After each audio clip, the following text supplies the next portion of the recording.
Right, let's get some reaction to our top story this hour, the release of that UN report on China's treatment of its Uyghur minority. Rushan Abbas is executive director of the Campaign for Uyghurs. Her sister Gulshan was detained by the Chinese government 4 years ago and is currently serving a 20-year prison sentence. Welcome to Al Jazeera. I know the report has only just been released and it will take some time to digest, but your initial response to what you've read so far? Thank you so much for giving me this opportunity. The facts are presented as is, no denial of them. Basically, it confirms everything that we have been saying, although it doesn't say it's definitely genocide or crimes against humanity.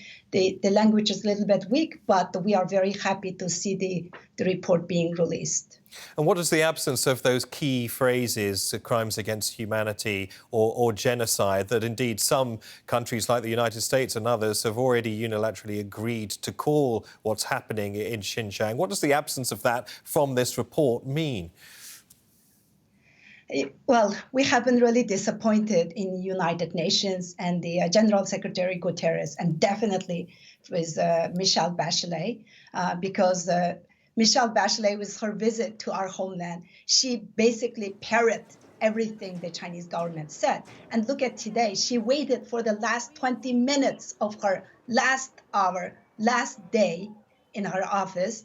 I think she's being influenced by the Chinese government, and she didn't have courage to stand up. So I hope that UN will use their influence and the position to advocate for the freedom of all Uyghurs.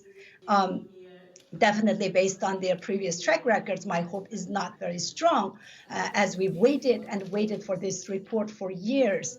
The team did an excellent job, but I think it's being weakened somehow. But we still hope that UN will follow its finding principles and hold Chinese government accountable for crimes against humanity and the genocide. And they can do that by taking the first step, first tangible action, and kicking China out of the UN Human Rights Council, a country that is committing those kind of crimes, like, the report covers mass detention, torture, violation in the camps, and covers the mass surveillance, and covers missing and the forcibly disappeared family members of so many people. And there are so many evidence that's being confirmed through the Chinese government's own leaked documents, and also with the activists and the Uyghur organizations. So it is time for UN to take a tangible action. As you mentioned earlier, I'm speaking to you today at the cost of my own sister's freedom. My sister, Dr. Rushan Abbas, a victim of this genocide, is being detained in retaliation for my activism. This month, September, actually, it's just coming in, marks 4 years anniversary since her disappearance. We have not heard from her, and we do not know where she's being held at, if she's alive or dead. And she could be one of the millions of Uyghurs forced to work on forced labor as Chinese slave laborers, and her blood, sweat, and the tears perhaps going into the forced labor products you and we use daily.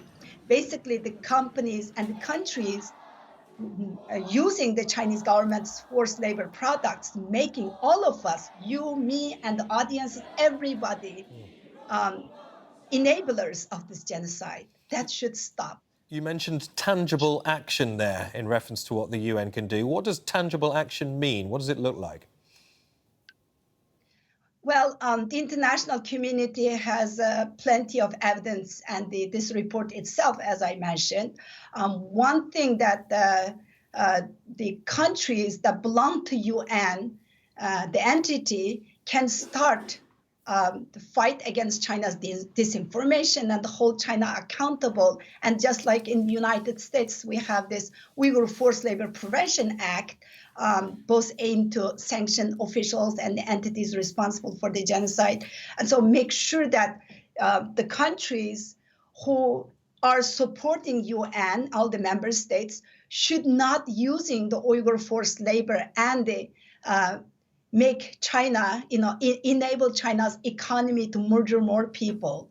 So it's, condoning acts of genocide and crimes against humanity, and it's enabling basically the authoritarian regimes to continue what they are doing. So those kind of actions that UN can implement, and now it's on UN's hand.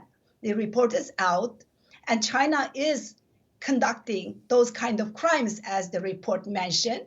So as the UN, there's a vow never again, and the UN's founding principles should protect the oppressed people like Uyghurs and all the Muslim groups in East Turkestan. So the ball very much in the United Nations court going forward. Rushan Abbas, Executive Director of the Campaign for Uyghurs, thanks for speaking to us. Thank you.